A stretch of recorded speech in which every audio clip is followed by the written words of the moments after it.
Welcome to episode 13 of Bonding and Beer. I'm Rolando Nunez, and today's episode is about Immediate Dentin Sealing.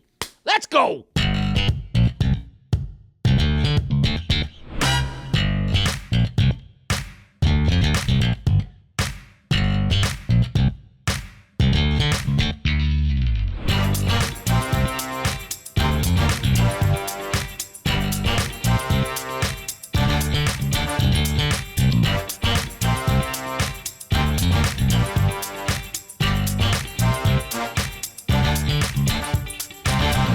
So, what has Rolando been up to?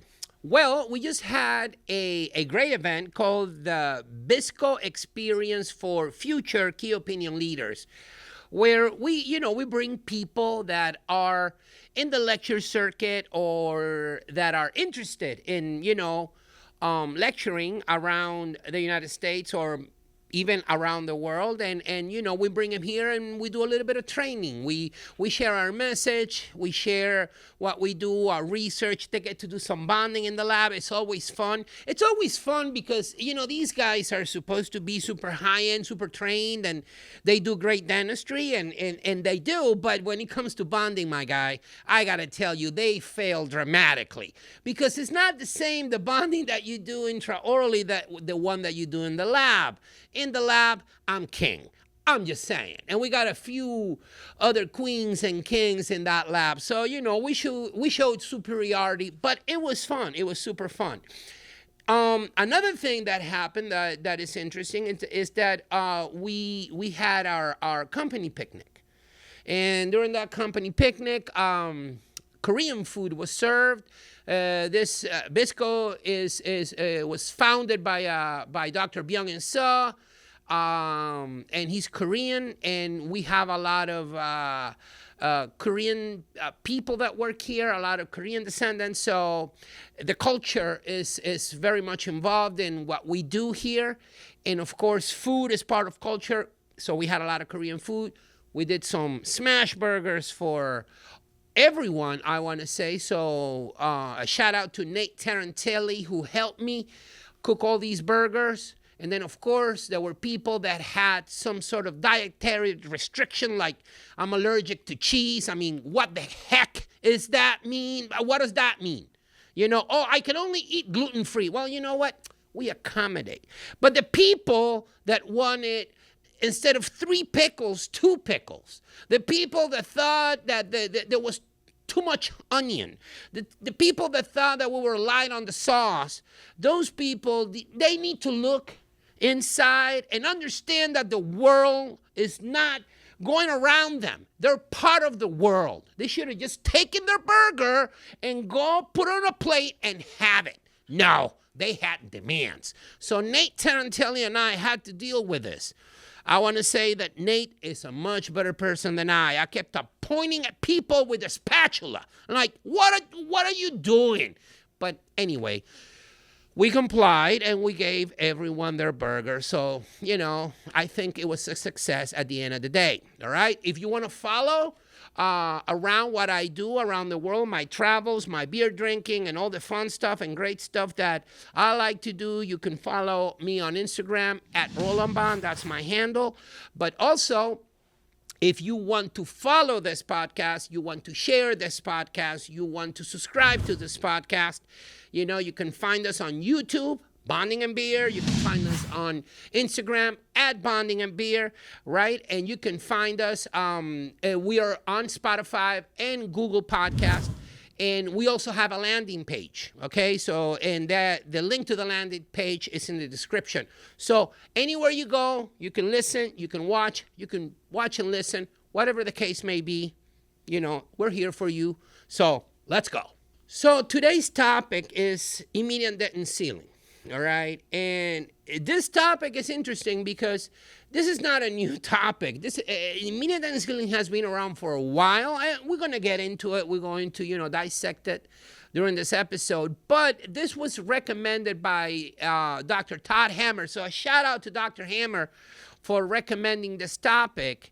And I think it's interesting, Of course, we had a lineup all these different topics. We had them already stacked up and whatnot. So we had to wait a little bit after his recommendation, but it was the first one on queue, and we're going to do it today. So I hope Dr. Hammer listens to this episode, and I hopefully, he will enjoy it. And if you have a suggestion about a topic, if you have an idea about a topic that you feel that you would like for us to develop in an episode, feel free to email us, bondingandbeer@gmail.com. You can leave a comment in our landing page, and we will definitely try to make it happen. Most likely we'll make it happen.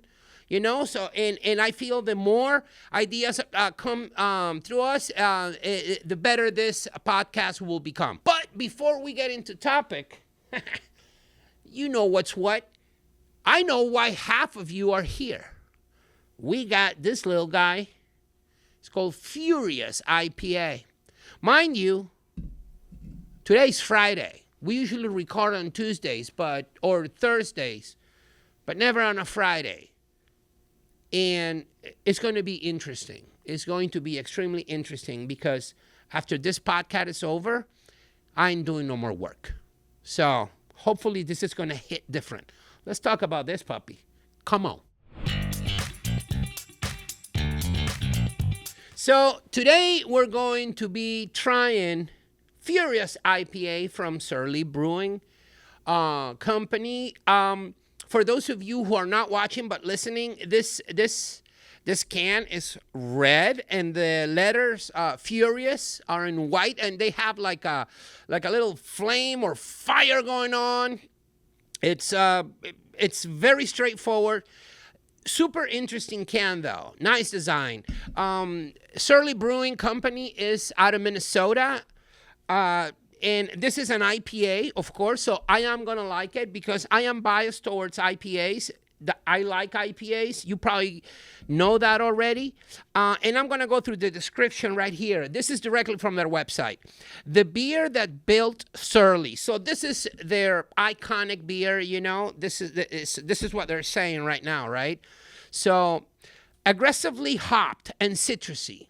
Aggressively hopped. I like that description. That means that it's going to be bitter as, and I like that. That really gets me going. So I'm good with this description. But with a chewy caramel backbone. Now you're mixing Snickers and freaking IPA. What are we doing, Surly? Why do you have to mix? Who writes these things? Why? But you know what? I'm going to focus on the fact that it says aggressively hopped. That's how it starts, right? Now, it says Surly is called Surly due to the inability to find a good beer in town. Okay. Furious is one of the first beers we brewed to rectify that situation. The rest is history. Hey, you know what? I like that description. Not a big fan of the whole Milky Way ordeal that is being introduced in this thing, but we are about to try it, right?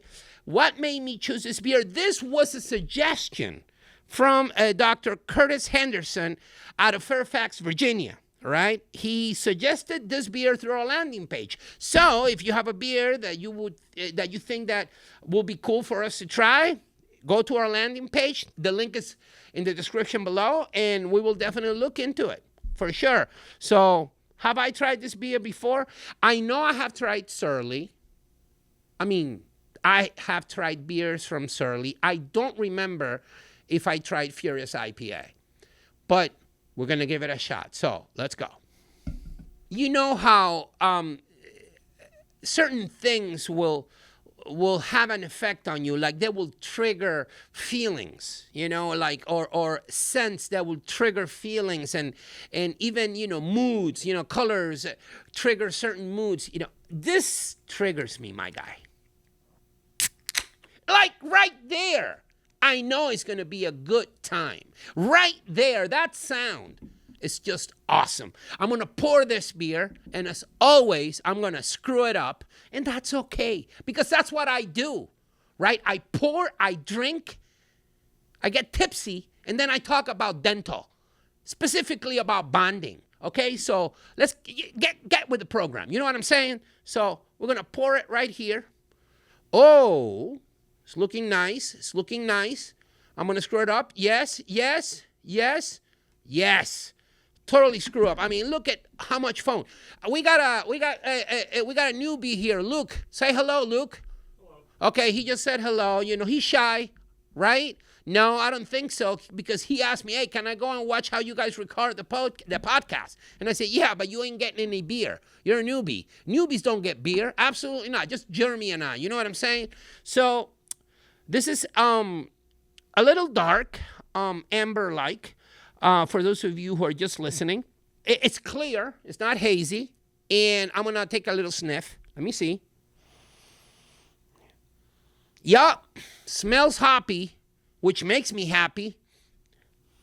I can't smell the Mars bars or the whatchamacallit. You know what I'm saying? So, but I'm going to try it. I'm going to try it and see what's what. This is an IPA, aggressively hopped. So I expect a lot of bitterness here. Sip, sip, sip, sip.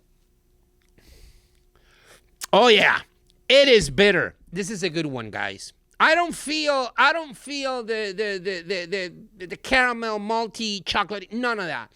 I do feel the hop. I do feel a little bit of the citrus in there, not a whole lot, but it is extremely hoppy. This is a solid IPA, solid. I'll give you the full review at the end of the episode, so stick around and let's go.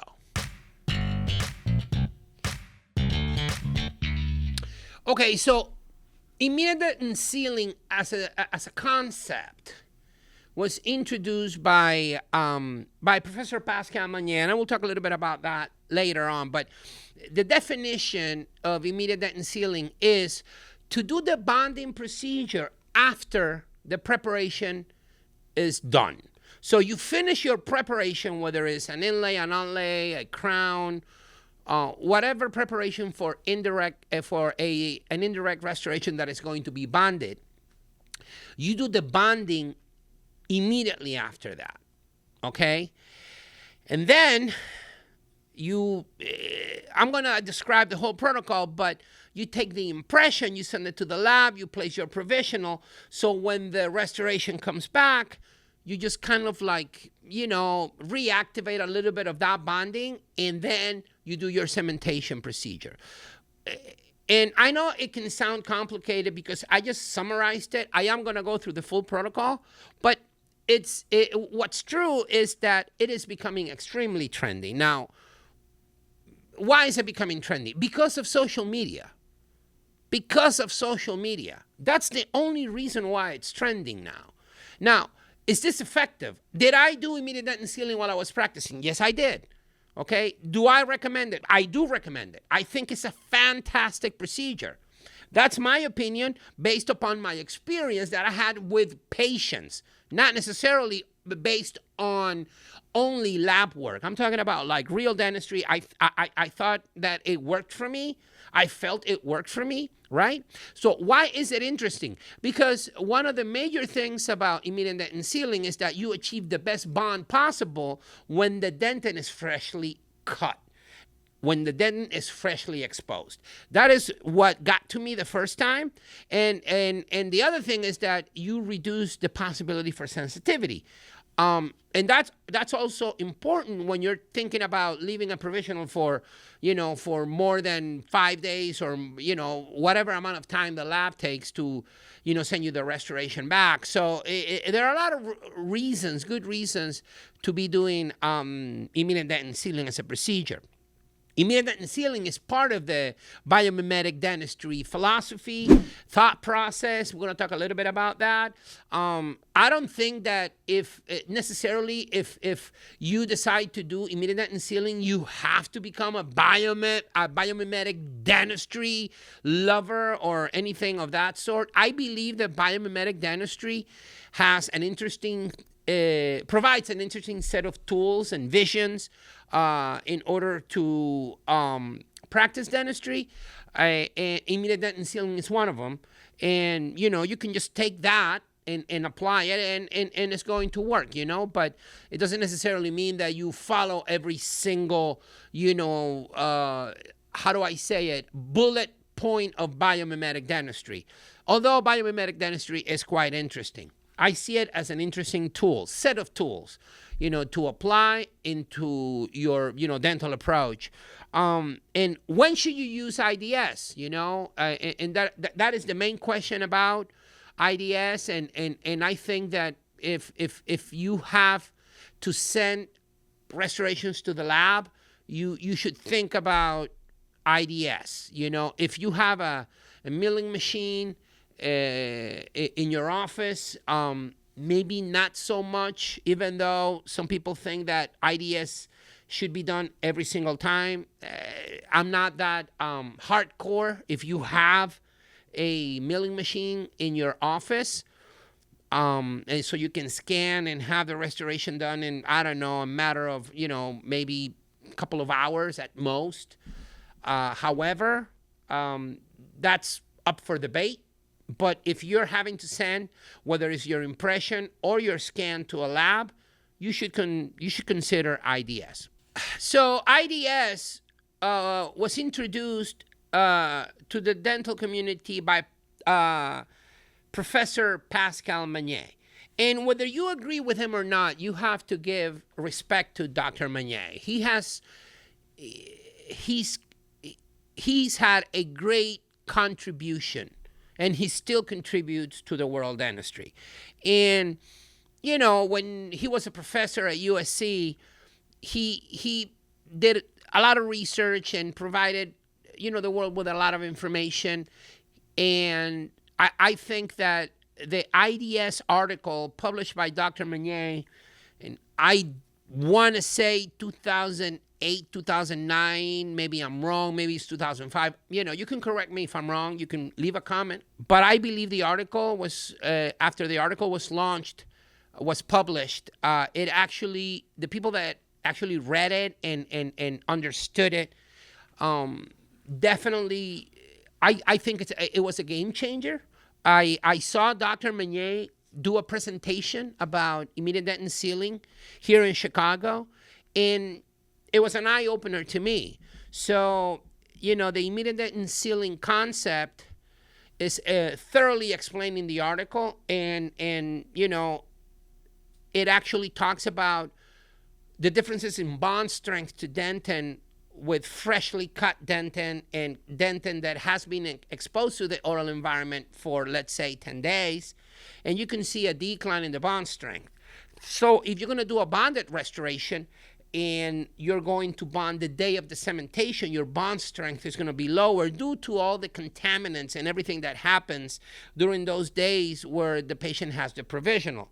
So it's really, really interesting. That alone brought me, it generated so much curiosity in this bond strength difference, So I was like, oh, okay. So if you want to optimize your bond, it is a good idea to bond to the dentin that is freshly cut. Okay, that's the main principle of immediate dentin sealing. Okay, of course, in Dr. Magnier's article or technique, he talks about the use of a specific technique, which is a total edge technique using a very specific adhesive called OptiBond FL, which is a fourth generation adhesive made by Kerr, and it's a great adhesive. Okay, it's a very, very good adhesive, and it works fine. However, I don't think that the immediate dentin sealing concept should be attached to the use of a specific material. I think the concept of bonding to freshly cut dentin works regardless of the adhesive of choice. That's my take, okay? You can disagree, and that's okay. And you can be a hardcore Pascal Magnier follower. That's also okay.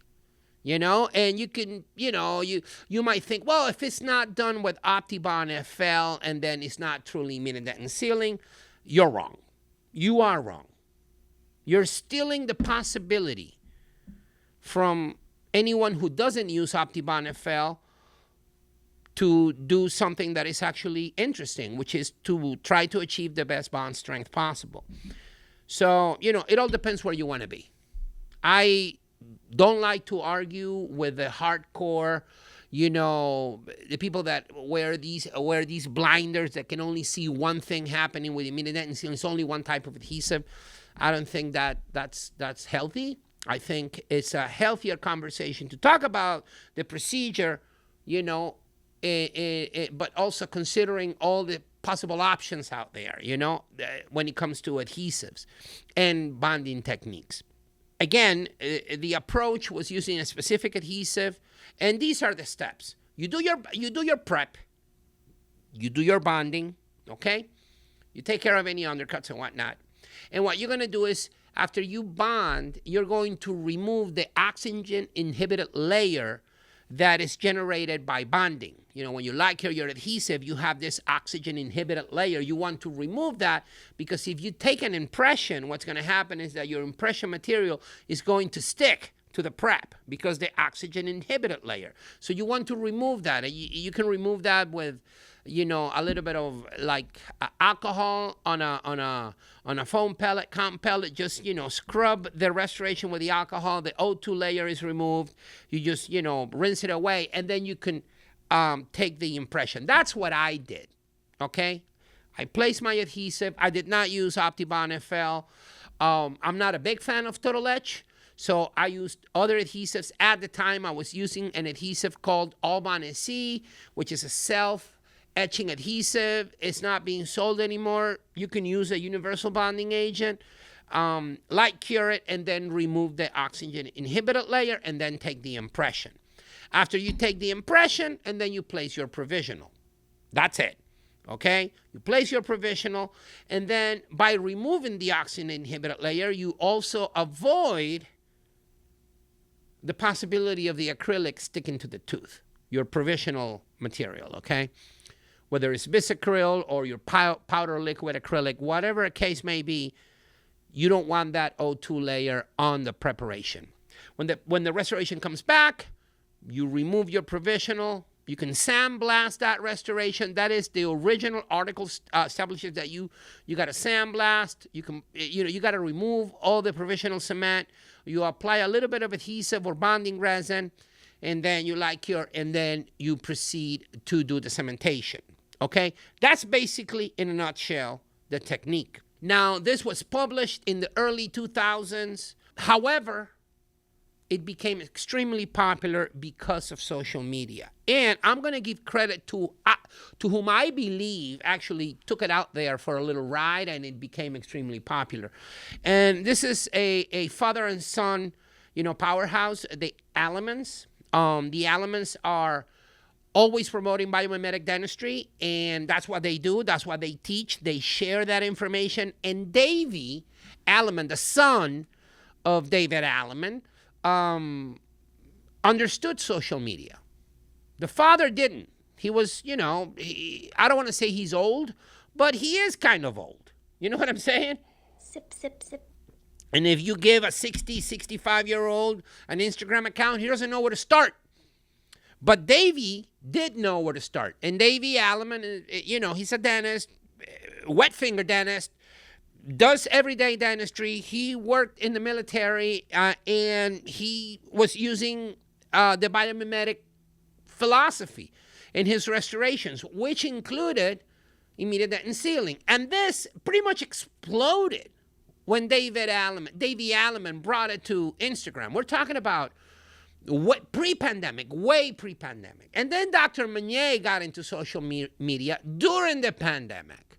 But David Aleman and Davey Aleman had already been doing this for a while. And then, of course, with the appearance of Dr. Meunier into social media, now Dr. Meunier has his following. The same thing with the Alemans. And the Alemans are not necessarily advocates of using OptiBond FL and Total Etch procedures. They do follow the biomimetic dentistry philosophy, but they use Clearfield SE Bond, which is a self-etch adhesive from Curare. So different adhesives, but same principle. But now you got the people that follow the Alemans, the people that follow the Dr. Meunier. You got this. It's weird because social media is kind of weird. But immediate dentin sealing is a cool thing. It's an interesting thing, and it does work. We have proven here that if you take a tooth, expose dentin, and bond to it, right? And you take, the same day another tooth, you expose dentin, and you put some, tent bond, non-eugenol tent bond, and provisional cement, and leave it in just, artificial saliva for 10 days. And then you remove that tent bond, you clean it, and you bond. The bond strength on the tooth that you did the bonding the first day, rather than the bond strength on the tooth that you did the bonding on the 10th day, is different. So Dr. Magnan is correct. Your bond strength is always better on freshly cut dentin. There are other reasons why you may want to do immediate dentin sealing, but to me, sensitivity, because you're sealing the tooth the day that you prepped, and the best bond possible, bond strength that you achieve on freshly cut dentin the day that you prep. Those are the two main reasons why this is interesting. Okay, so if you take that into consideration and you follow that protocol, you're good to go. You are doing immediate dentin sealing. Now, hey, Rolando, I like to use universal bonding agents. Can I do immediate dentin sealing with universal bonding agents? Yes, you can. Yes, you can. You just need to understand that sometimes the thickness of a universal bonding agent is not something. It's very thin. The film thickness is low.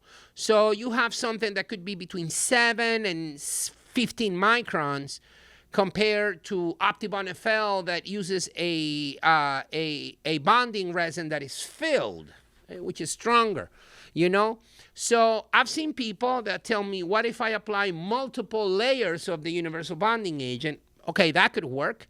Also, if you take a bonding resin, here at Bisco, we have this product called All-Bond 3 radiopaque resin, which is also filled. And so you can use that. You can use that. You can use a flowable. You can take a little bit of flowable and just apply it, on top of the adhesive. And that is also going to work. It's a technique that you can make it work for you. Oh, but if you don't use these products, and then it's not immediate dentin sealing. And some people like to call it resin coating. Whatever the case may be, my guy, you are doing immediate dentin sealing. People get into semantics, and they like to protect whatever term they're coming up with. It's so ridiculous. It's just dentistry, okay? Now, this is funny. I was in Dubai, and I was talking about immediate dentin sealing in the presentation. And I'm showing a prep that I did for an onlay. Sip, sip, sip, sip. And then, somebody ask a question. Can I do immediate dentin sealing for veneers? And I turned around and I said, are your veneer preps on enamel or dentin? And she said, enamel. Bro, it is called immediate dentin sealing. What are we doing here? I said, it's not called immediate enamel sealing. It's immediate dentin sealing. So, if you're prepping for a veneer and the prep is strictly on enamel, you don't need to do immediate dentin sealing. You're fine because you're not sealing any dentin. Sometimes I get exposed to certain things when I travel, or maybe just on social media. It makes you pause a little bit. You know what I'm saying? But anyway. So in order to summarize, immediate dentin sealing is a concept that can be applied with any adhesive, okay? So I'm going to go through the technique again. You do your prep. You do your bonding. Whatever bonding technique you want to use, self-etch, total etch, selective etch. You place your bonding agent. If you're using a universal bonding agent, you place your first coat, and then you can move along with an extra coat. Or if you want to take a little bit of flowable and just paint the whole preparation, you can do that too. Like and then remove the oxygen inhibited layer with a foam pellet with a little bit of alcohol, just scrub it. And then take the impression or scan. It goes to the lab, place your provisional. When it comes back, your restoration, you clean that restoration as well as you can. Remove any excess cement, any acrylic, whatever. You have a clean preparation, and you can apply just a little bit of adhesive. It doesn't need to be too thick or whatnot. Just to kind of like to spark up the adhesive, just to get it going again, like cure it, and then you do your cementation with your cement of choice. Okay? Your cement of choice. And that is basically, your immediate dentin sealing protocol. Now, I am going to give you a few tips. The first road tip is be careful when placing your provisional, because if you don't remove that O2 layer, your acrylic is going to bond. And that's a problem. You're going to need rotary instrument to remove that acrylic, and then you can alter your prep. So you don't want to do that. So that's one thing, right? Sip, sip, sip. If you're following the article's technique to the T, you need a sandblaster. The article describes that when you remove the provisional, you should use a sandblaster to clean the prep. I didn't mention that in this episode, but if you have access to the article, they talk about sandblasting. I don't like to talk about sandblasting intraorally because not everybody has access to a sandblaster with water. But if you have access to that, you're in good shape. It's one of the best way to clean that preparation after removing the provisional. So think about getting a sandblaster, right? Now, I'm going to say something that is extremely related to the biomimetic dentistry approach. I believe that there is no need to do conventional prepping anymore on every tooth, okay? If you have a large amalgam, you can remove that, and you can probably do an onlay. And then on top of that onlay, like when you cement that onlay, when that onlay fails, you can do the crown, It's giving a little bit more of, a possible lifespan to that tooth. You're increasing the lifespan. With bonding, because of bonding, you can be more conservative. In the past, when we all did traditional crown preps, it's because our bonding was almost non-existent. Okay, so you needed to create retention based on the biomechanical prepping, the taper and the height and all these things, right? And we used cements like zinc phosphate or resin-modified glass ionomer or glass ionomer cements. But now with bonding, there is no need to do so much reduction. Okay, this is something to think about. Okay? You may agree or disagree, but I think that if you understand bonding, you can be more conservative for sure. Veneers, they don't have any retention when it comes to the prep, but they stay in place. And the reason why they stay in place is because of bonding. Let's all bond, baby. Let's go. Well, we're going to review whatever's left of this thing. And we got Luke asking for a little bit of, he wants to have a sip. Maybe we should give him a little sip, you know what I'm saying? So we're going to grab a little bit here, and we're going to give him a little bit. Hey, come here, Luke. Get a little bit of this beer. I know I shouldn't be giving you beer. Your boss is going to see this. Now get out of here. Get out of the lighting, my guy, because I'm the one who's supposed to look good. Don't step on the lighting. What do I think about this beer? I am happy as right now. I am tipsy as too. I've been talking about immediate dentin sealing, and most of the I've been saying, I don't recall. So here is the deal. Did it match the brewery description? Yes and no. Aggressively hopped. Yes. It is very hoppy. Hoppy is good. Does it have those caramel tones or whatever? No. There is no Milky Way here, my guy. None of that. Maybe they did add it as an ingredient, but I cannot sense it. All I sense is hops it's exponential. It is very hoppy. If you don't like hoppy beers, you shouldn't be doing this. But I will say you should definitely try it if you like hoppy beers, right? Sip, sip. So what's the score on this guy? I'm going to give this guy a very solid 4. And I'm going to give it a 4 for the following reasons. One, there was no caramel backbone. They should remove that from their description because it's deceiving. It's fake news. It doesn't give you anything. It's just, they just needed to complete some sort of paragraph. You know, it's like maybe they gave the task of the description to an intern and they told them, oh, you got to do this in 400 words. And they had they were missing a couple of words. So they added caramel backbone. No, there is no caramel. There is no backbone.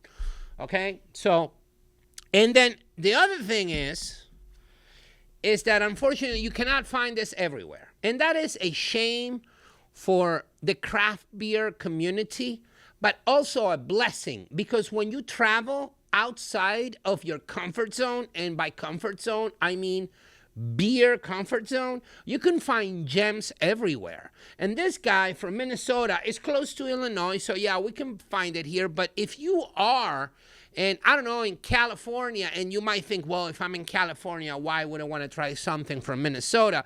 Well, you should, because it expands your, how do I say, your knowledge. It expands your palate, because that's what it is. Craft beer is just an artistic expression from a couple of dudes, you know, mixing hops and cooking stuff and putting it in a bottle or a can and sending it out to the world for guys like Jeremy and I to enjoy. Because, if you don't know, Jeremy and I love beer. So, a solid 4.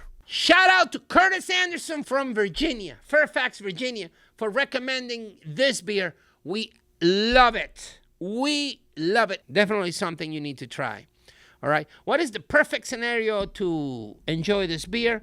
I want to say that this beer should be enjoyed with a dear friend or basically with nobody, because you don't want to share this. I gave some to Luke because he's a newbie. I want him to feel comfortable here, but I ain't sharing another one with him.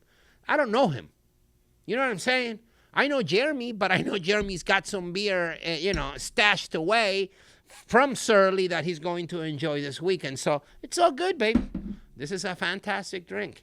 Will I have this again? Bet your ass I will. Bet your ass I will. Okay, so we're going to go through our Q&A session.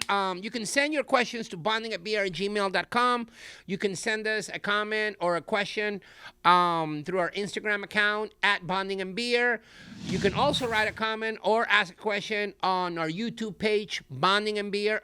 Or you can leave a comment, ask a question, make a recommendation when it comes to beer, whatever the case may be, on our landing page. Link is in the description. So there's a question from Greg Ferguson. Can IDS help with patients who experience sensitivity?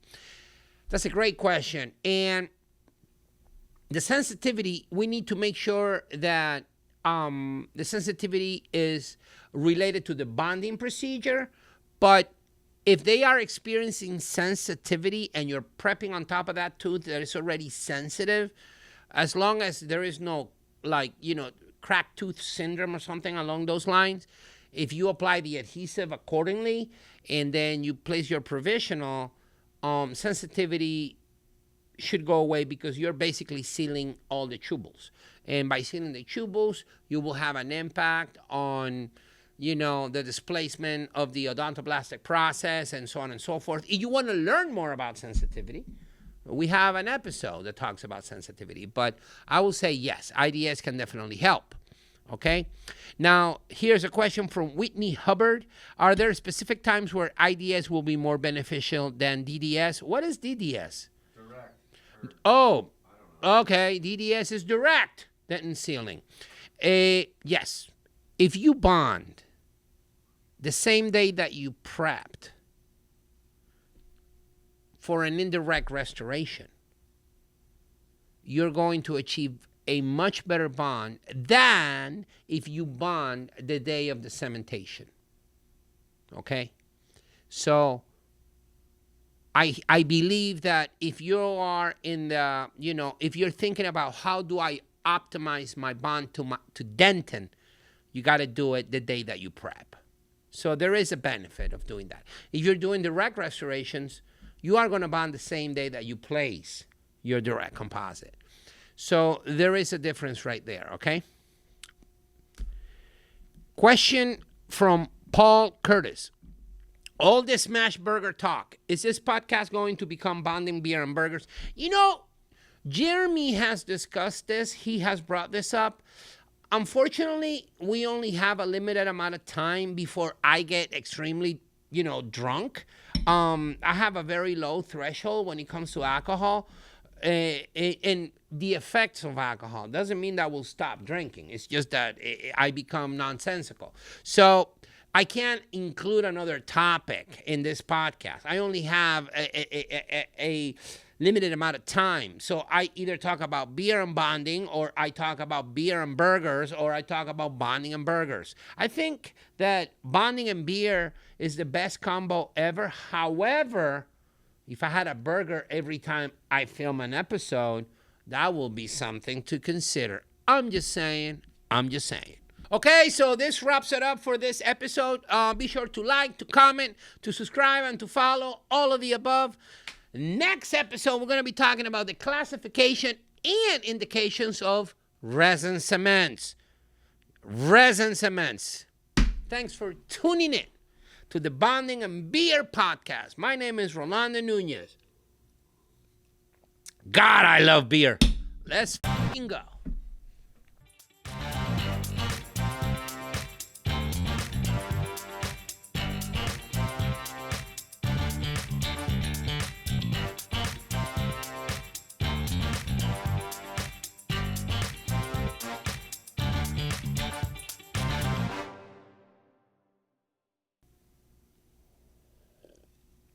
You can cut. This is hitting.